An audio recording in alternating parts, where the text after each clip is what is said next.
Today we're going to be cutting and installing shoe mold, and then we're going to be painting all of the trim in this master bathroom with an airless sprayer. This is the next installment of the master bathroom remodeling series, and if you've been tuned into the series, then you know that this video is out of sequence from the previous installment, which was how to paint with lasers. But before we go too far into that, let me give you my canned speech.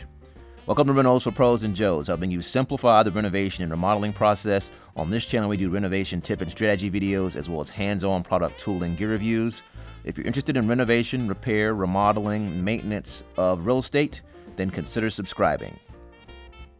So we'll start by taking the measurements for our shoe mold. As you can see, I've got my miter saw set up as well as my compressor, and if you notice, both of these are cordless tools, so got less things to trip over. Basically just have to worry about my hose for my compressor for my brad nailer. That's what we're going to be using to attach the trim once we've got it cut down to the sizes that we need it.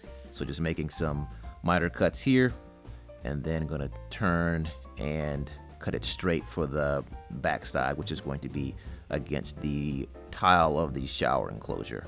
This is a much easier way to cut trim than using a miter box. A miter box is much less expensive, and it definitely can work for very small projects. But once you've made too many cuts with a miter box, your hands and your fingers are going to tell you that you need to do something else. And so this tool is the solution for that. You can always rent one, or if you're in this line of work, you could also buy one. They've got them at a lot of different price points, so just something that you may want to check out. Obviously, all the tools that you see in this video are going to be included in the description box below. Now I'm going to take my measurement over here for my other piece. You can cut these too long, particularly if you have got a wall that is going to butt into on both sides. This one we only have to worry about that on one side. But if you have your pieces too long and you force them together in the corner, it can cause the pieces to kind of push further into the wall than it's supposed to, and that can look really bad. So trying to avoid that. So I'm just going to take my pieces down slowly so that I make sure that they're not too short, and I obviously know what to do if they're too long. So I'm going to make a couple more fine-tuned cuts on this thing and get that one ready to go. That looks like it fits pretty good.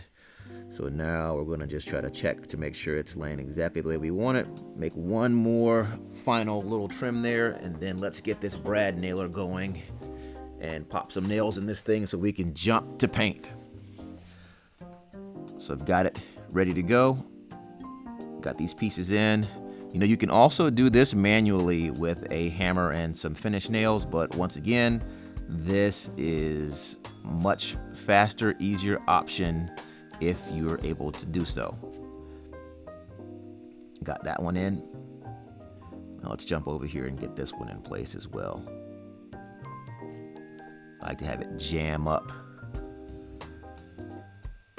so that my look is really clean, and then I also want to minimize the amount of caulk that I have to use once I get this step finished. So we've got one or two more nails to pop in here, and then we'll be ready to caulk it, and then we're going to jump to paint. The caulking piece of it is not going to be on film. So got one more nail there to pop in. Trying to push that thing down there. Sorry, I'm in the way. But anyway, it's done. So now we're jumping to paint. And as you can see, I've got all my areas masked off with tape and paper all around my window there and windowsill. I've got my shower pan covered. I've got some paper laid out here in the vanity or in the lavatory room, and just kind of showing you exactly how this thing looks. So everything's plasticed off. This is one of the most important steps to take when you're going to be using an airless sprayer, because even though the application of the paint goes very quickly, the overspray and fall can get all over things that you did not intend for it to get onto. So you want to cover everything that you don't want to get paint on. But remember that I've already painted my ceilings at this point in the project, and I have not painted my walls. And so we're going to be spraying all the trim in here, and then later we'll do walls, which has actually already occurred in the actual posting of the series. So watch this. This is actually in real time here. I didn't want to speed these up. So when I start using the sprayer, all the footage in this video of sprayer work is all in real time. So none of that footage is going to be sped up. So just keep that in mind as you're watching, so you can get a real feel for how quickly you can lay down paint with an airless sprayer. So here we go. There's one pass there, and then go back. That's it. So we got that piece of it knocked out. Very little overspray on that. Always good to have a fresh tip and to make sure that you've got your pressure on your airless sprayer set to the exact way that you want it. So let me get you up close here so you can see how that looks, because it's kind of hard to see from a distance, but you can see it's all got paint on it. Now let's jump over here to this side of the room where we got some more obstacles and fun things to contend with. So I jumped in here first.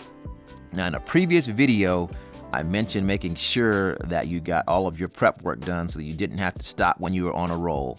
And that's exactly what you just saw there. You saw me step into that bathroom and then step right back out, or lavatory room rather. And what happened was I got in there and there was a switch plate cover or something that was on the wall in there. And so I just stepped right back out to keep going because I've already gotten in my groove and I'm ready to go ahead and lay this paint down. And so that's what I'm doing here. Going over my doorway here. That doorway is covered because there are actually contents through that door in a closet. So we're just gonna make sure that we don't get any paint in there. And then obviously the door that's covered there will be painted or has already been painted, and it's just covered so we don't get anything on it. I think it's gonna be painted after this one because I don't see any other doors in the bathroom at this time. So now I'm just going over everything. If you notice here on my doorways, I did choose to leave my hardware on there. The hardware is all getting replaced, and we're going to be going back with the hardware that is a different color but the exact same design. So everything in this bathroom was gold, and everything's going to get replaced with chrome or brushed nickel. And so we've already got the hinges, and so we're just going to be painting over them, because when we take them down, the new hinge is going to go exactly where this one is. Instead of having to go back and trying to finagle with all of the hinges and everything one at a time, it's easier for me to install the old door after we've done our paint work and then swap out each hinge one at a time while the door is actually hanging in place. This makes it much easier to go ahead and reattach that door properly, and making sure that the door hits the strike plate and everything like that exactly where you want it to, because that's one of the things that you are going to be most important to you when you're trying to do this type of thing with regards to changing out hinges. The door knobs and everything are going to be changed out as well, but I don't want any surprises when we get that far along. So now I've jumped over here to the other side of the room, going around this doorway as well, and it's the exact same thing.